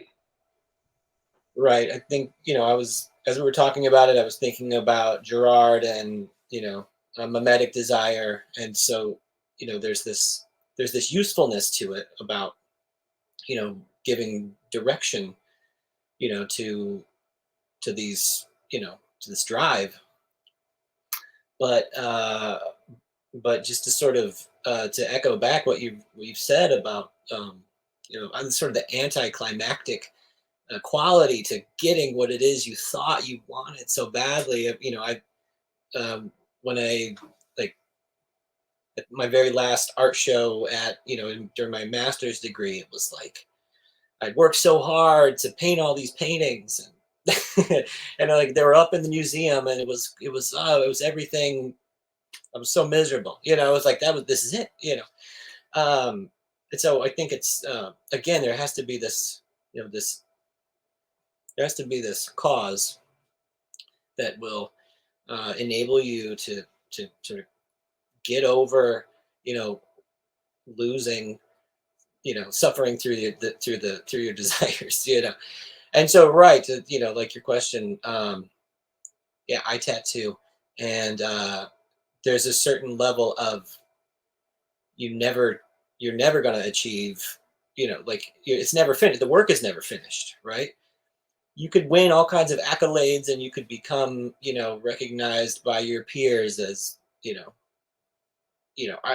there are people who I recognize to be like, I think of them as the best in the field, but I think that's, what I would say about them is their attitude, or their spirit is in that, like, what use is my happiness, right? I've got my work, and so it's very Nietzschean in that way. And that's the greater cause. It's like you're always, you're in service of of this cause, and that's what enables you to continue.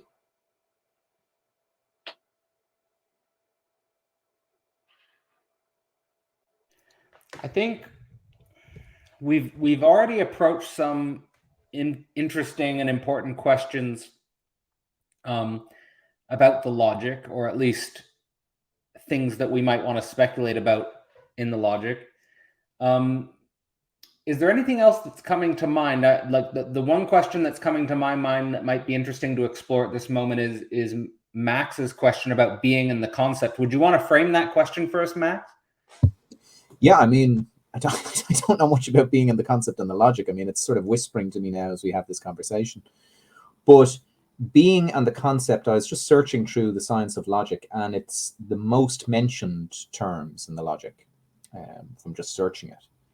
And I'm curious as to why are they both so important for Hegel in the logic, and what is the journey that they go on if they do go on a journey in the logic. I could jump in here, and then maybe if anyone else has any intuitions about this, feel free. Where I would want to start with these two concepts is sort of where Hegel starts with the concept of being, which is linking it back to Parmenides. So like with philosophy having its original gesture in the idea of being, right? The idea that being is one, the idea that being is whole, the idea that even, let's say, being is still and being is indivisible. These ideas come to mind when you think about Parmenides. I think that what Hegel would say is that this is the first movement of the concept, which is unconscious. Meaning that when philosophy says being is one, what ancient philosophy is missing is that ancient philosophy is saying that. So it misses the concept. In other words, it can't think itself. It's an unconscious movement. And so what Hegel's wanting to do is say, okay, ancient philosophy could think substance or being. But what it couldn't think is the coming to be of the subject or the concept. And then what is the objectivity of that concept? And what does it mean that there are subjects and concepts? It must mean that being as a pure being doesn't exist. It doesn't make any sense. That nothing comes up in being. And so nowhere could you find nothing as just pure nothing. And nowhere could you find being as just pure being. And from there, he starts to derive new concepts, namely essence and then concept. So maybe that would be a good way if you guys want to reflect on what that brings up for all of you. Can you go into why, according to Hegel, it can't, the limitation? So you're saying that it can't think of the becoming. Is that it? Is that because of the historical time that was?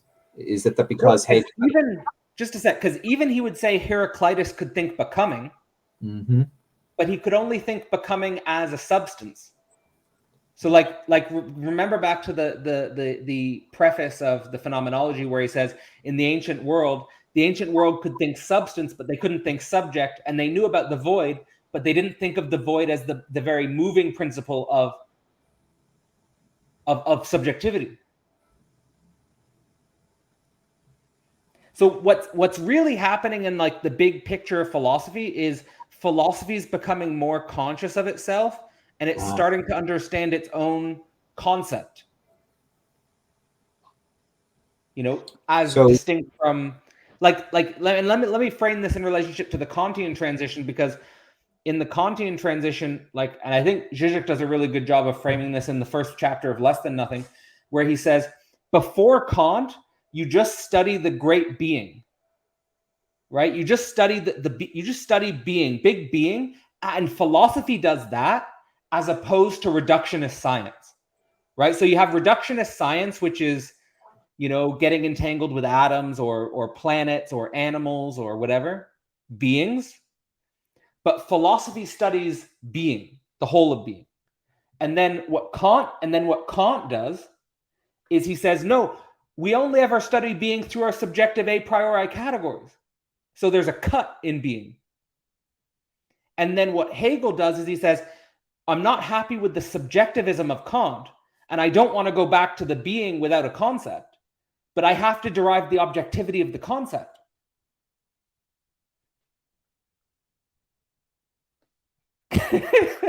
One of them Hegel headaches, one of them Hegel trips at the moment. I mean, this brings me back to like being early days in the phenomenology, just going, what the bloody hell is this? Hegel, and hashtag Hegel headaches. Yeah, 404, error 404, yeah. Intuitively, I feel like this, and I think it's very profound that you linked it to the unconscious. I think the uprooting of presupposition is such a process of making the unconscious conscious, you know, but it had to be made that way in the first place. Yeah, I think if in relation to being, and you know, this is obviously to say the very least is a very difficult concept. But I think thinking about philosophy as an activity of uprooting is, I think, an interesting avenue if you want to get to the question of being. What do you think? Because there's this, I feel like there's a sense in which philosophy is like a practice of you know, you just come up with things that guide you in your life and so on, you know. But I feel like there's this other sense of philosophy where it's the activity of philosophy, which is to say, when you're philosophizing, you're kind of like picking apart your presuppositions, your dogmas, and so on. So then my question is, how does the phenomenology, because we've been looking at the phenomenology of spirit as the initiation rite that brings us to the science of logic. Then we start the science of logical being. What is it that that bringing us to absolute knowing in the phenomenology does in this uprooting to bring us to being? Like, I think it's to bring it back to the question of consciousness, is like the end of therapy, maybe, or something like that. It's like where where something unconscious is just brought, and there's qualitative difference, right, when you act, let's say, after therapy or before therapy, right? There should be, anyway, there should be a real noticeable difference in quality, I think. Yeah, I mean, I think it's interesting how the phenomenology ends with absolute knowing. It's almost similar to how it begins with sense certainty, right? But the But important distinction. he can't just give us absolute knowing in the beginning, Right, which is very exactly. funny. The important distinction is that self-consciousness or spirit has gone through this laborious process of mediating the concept throughout the whole thing to arrive, as he says, sort of where it began, but post mediation, as this kind of clearing. In the phenomenology also, we encounter various forms of beings. I feel, like this is the sense that being is many but also one, right? Because they're all one, one being at the end of the day. But there's different shapes of consciousness. There's consciousness, self-consciousness, and upwards. Maybe that's how you also can think about being, that it is something that transcends difference. But perhaps this is too speculative or something, or ridiculous. Well, I guess in my reading of the logic so far,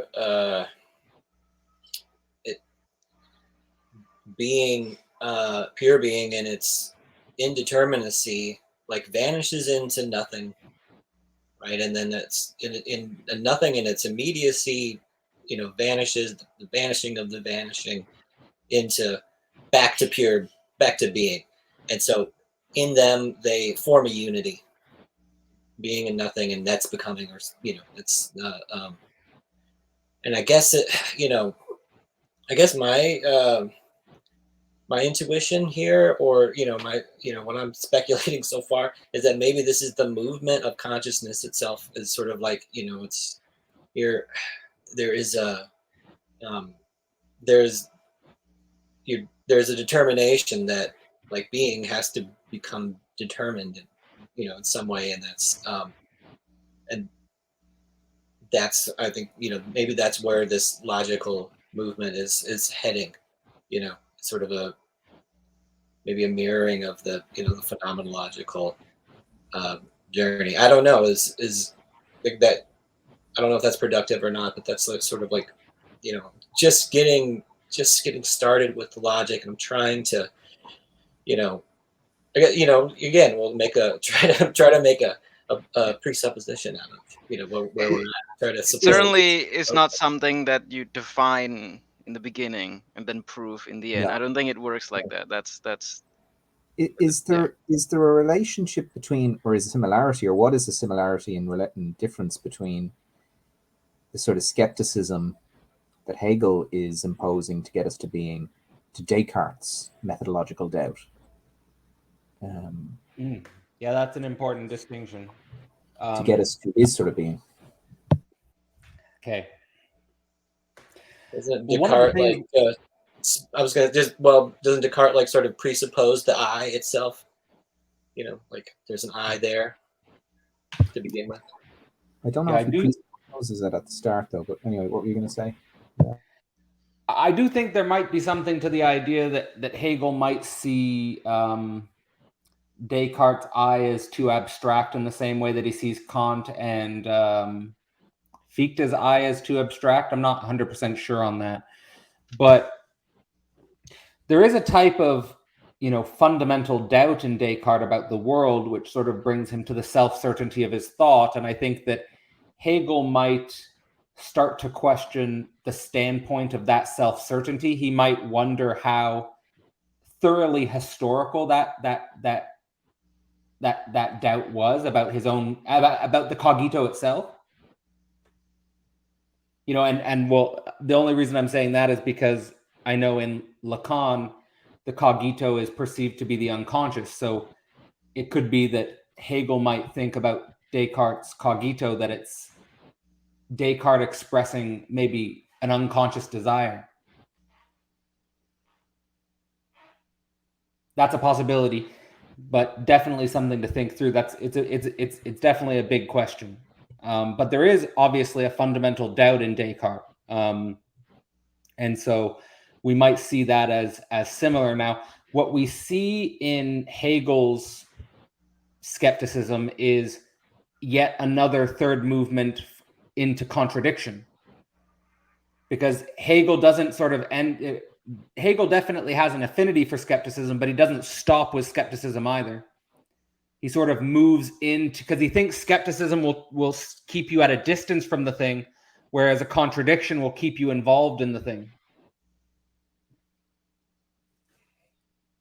Yeah, I love that move in the phenomenology in the preface, where he basically says that we have to doubt the very doubt, you know. So there's the skepticism being the kind of negation, and then we have to even negate that, and that's where there is a kind of Nietzschean courage or something, where in that movement you're actually involving your own subjectivity in the painful contradiction itself, so that the skepticism or the doubt does keep you at a distance from the thing. And I've talked about this before, but that has very practical consequences. I don't know if I'm going to do this justice, but the difference between Descartes and Hegel in some sense is that, and I'm taking actually this from Stephen Houlgate, but again, I don't know how precise I remember exactly what he said, but what he said was really good. He said, Descartes doubts all of common life and becomes like a madman of the cogito. And Hegel sees the madness in the common life. Like he doesn't abstract himself away from the common life and just becomes a cogito, observing everything, but is rather the madness of the cogito in common life itself. It's this movement back into history. And that's why, I think when Lacan says the subject of modern science is the Cartesian cogito, that's the reason why science is unable to historicize its own axioms. The emptiness of Kant and Descartes. It's just an empty formalism. It becomes an empty formalism, that's right. But it also, in a sense, with Descartes, it feels like he did all of this doubting, right? And then he goes, I doubt the whole world, I doubt everything. And then I'm this I. And then it was like, I get the sense that it was sort of like a panic. Oh, God, everything's gone. I have to bring God in here. There was the evil demon. And then he was saying, well, God wouldn't do that because God is good. But it would be very interesting to see over the logic. I might compare them to see, because it seems that Hegel might be a bit more methodological in his building up from being. And it won't be just like a leap of faith to go, okay, I've doubted everything and now I'm lost. Okay, I just have to go to God. I feel like your description of Descartes just now perfectly describes like madness. You're in a room alone. It's like, oh, there must, evil God. Uh, I think maybe the doubt has been, it's been moved along. It's been matured, into a kind of I don't know what would be the evolution of this doubt historically. Perhaps, Well, yeah. Maybe reflecting on your doubt. So you have Descartes doing his doubt, but as Dale said, you or what Nietzsche would also say, you reflect on your desire to truth. What is going on when I'm doing this doubting? Which I think is a scientific question. That's I think there's something very scientific in spirit about Hegel, because okay, so being is not something that you can know externally. You cannot point at that's being, whereas you're on this other side. But there is something about Hegel that, okay, let it unravel and then see. We observe. We just see how truth unfolds. And I think that is the difference between like the Cartesian doubt and whatever Hegel is doing, however you describe it. Yeah, that's very Maybe. good. There's a no, that's very good. I like that. And there's I just want to say there's this meme where it shows philosophers before 1500 and they're building a castle, and then it says, and they're basically there's two children playing. So there's a child building a castle and it says philosophers before 1500, and then it shows another kid breaking the castle and it says Descartes. So it's like Descartes doubts the castle and breaks it, but that doesn't really help us understand the historicity of castle building and making. And that's why, ultimately here Hegel is the philosopher which connects us to Plato, because Plato had a historical project, right? Like, say what you want about Plato, like the philosopher kings, it's a dictatorship or whatever, it leads to totalitarianism, like Karl Popper will say. But Plato was engaged in a historical project. And I think Hegel is also involved in a historical project. And let's say Descartes is also involved in a historical project, but his historical project can only go so far, meaning I think it can only help us with the sciences. I don't think it can help us with society as a whole. Yeah. Yeah. To say here, sorry, did you want to say something? Yeah, and to add to that, what do you have to say about people's accusation that Hegel has like a closed or unified system? Is a too much of a totality, that it's not flexible enough. Something Nietzsche would have said, right? That I think yeah. people What do don't. you? Yeah. I think people don't understand that Hmm. there is a type of closure in Hegel, and I think as Hegelians we should sort of say, like, even not as Hegelians, but just as thinkers, like, we should say you can get to this standpoint without going through Hegel. I think that's what people feel is like an anxiety, like, oh, do I have to go through this? Yeah. Not necessarily. You don't have to, but there's a way in which Hegel leads you to a singularity, quite literally. Like, his logic goes from universality to particularity to singularity. So there is a feeling of closure, like a black hole, like I've got to go to this place. But then the paradox is that it's only a closure upon approaching it. After, it's an openness. Right. Mm-hmm. So there's a closure that opens, or like there's something that ends, which actually is where things start. And so I think there's a perception from ordinary consciousness that I don't want to go towards this black hole, and you're telling me that this black hole is the only place I can go, and then I feel closed in on. I was reading this fairly popular book on existentialism, Irrational Man, and it it basically, philosophy is moving forward from a systematic closed universe into a more free, people Yeah. such as Hegel, for instance, like it names Hegel as Yeah. like this. But and it's bizarre That's to like me that's the because same thing Karl Popper would say. right, and it's insane because Hegel is perhaps the most existential philosopher I've ever encountered. It really asks a lot from you as a person, in many ways. So yeah, yeah, it's strange. All right. I think to wind the conversation down, it would be good to ask all of you about sort of what, like, let's say if you could say there's a dominant question or a theme or an idea that you're going into the science of logic with, what would that be? And maybe give you guys like a minute to think about that. But like, I just want to get it. I want to get a sense of, like, and also for the people watching, is like, what are the types of things that are really important and running through your head as you're going into the course, and what's exciting you about the next few months? And you can go in any order, depending on. If I can go first, maybe it's exactly what you said before this, and also early in the beginning. If you kind of have a desire to enter a black hole, Hegel is the right guy, Yeah. and you can certainly expect, like, yeah, and to return to myself in the end, in this fashion. Uh, um, you can reorient it yourself outside of, once you go through this black hole. It's something to think about. Is uh it's like you want to take this drug, and then what would happen what does the world look like after you go through the black hole is, I think, something we can think about poetically as we enter science of logic.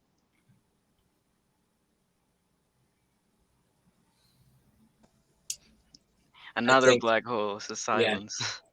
I think to cover over this silence, my my experience so far with these courses, philosophy portal and phenomenology and thus spoke Zarathustra, have been so incredibly challenging that I'm just intrigued by, learning. It's like figuring out how much I don't know, and so that's the, you know in that there's a fascination, that I'm it's almost intoxicating, and so the extreme challenge of it, and like trying to commit yourself to this project, and it, I guess that's the draw for me personally, is that, and again, you can't, it's I don't think you're not going to get it right, and that's, but in there, in that is the, again, is opens up more possibilities. So that's what that's what I'm hoping to get out of it. I'm trying to, take what I've take what I've gained so far, and hopefully use it to you know to go even further. So If I may just add something very small, I think we can also think about philosophy reimagined after the science of logic. How can we return to philosophy after this? Because it's a very different picture, I imagine. Yeah, it's hard. It's hard to know what, like, what I'm looking for in the logic. This question of the whatever desire is motivating me to study the logic is kind of mysterious to myself, because it's not one that I can really articulate. Like, I don't have necessarily too many preset expectations. I feel like the Phenomenology of Spirit was kind of an emptying for me of a lot of ideas and a lot of questions that I had bouncing around. So I feel kind of emptied in some ways, and that fills me with a sense of excitement, just to kind of approach the logic kind of with this strange, like, beginner's mind or something. I am interested in continuing some of the threads that I was thinking about with my first paper. Yeah. This just the possibility of thinking a logic beyond the faculty of the understanding, and what might that look like, and how to understand speculative thinking in general, and the act of positing your own presuppositions, and sort of what does that look like, and just honestly looking forward to the challenge and the strain of just the pure abstraction of Hegel is insane. It's just insane, and I find it fun. I find it fun. So so I'm looking forward to that. And then, I mean, the one thing that I take from the phenomenology and that I want to bring into the logic is applying it to my concrete life. How can it actually help me to navigate the most immediate and particular problems that I encounter? That feels like a way to kind of test my own propensity to get lost in the abstractions, and feels like one of the takeaways that I'm kind of gleaning from why Hegel gives us the phenomenology prior to the logic is that while we are trying to apprehend the matter in and for itself, there is a return to the concrete singularity of our lives, and applying the logic to that. So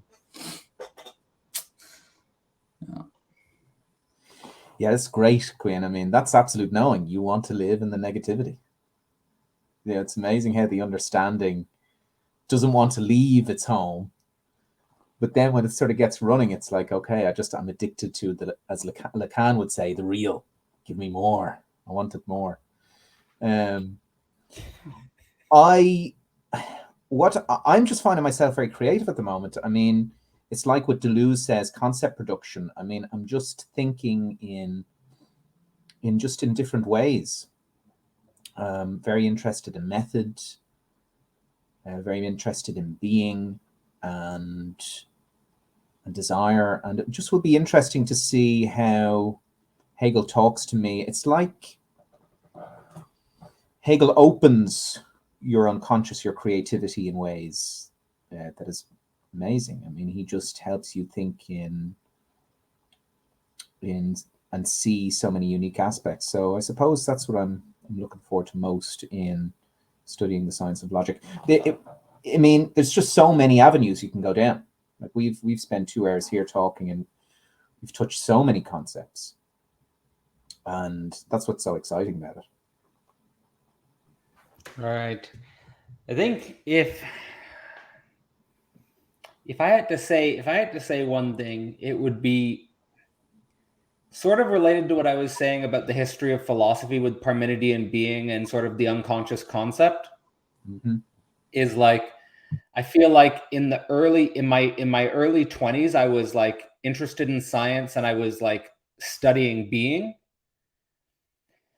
but I wasn't really fully understanding my conceptual relationship to that process.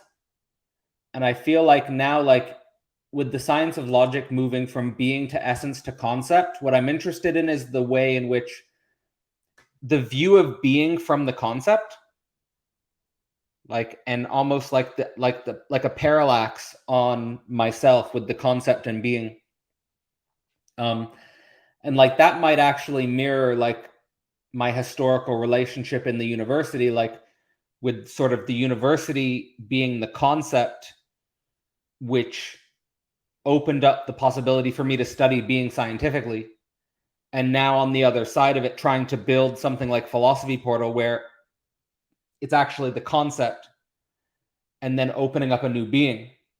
So I'm trying to think, I guess that's a parallax I'm trying to think, but I'll be definitely slow with myself. And I'm super excited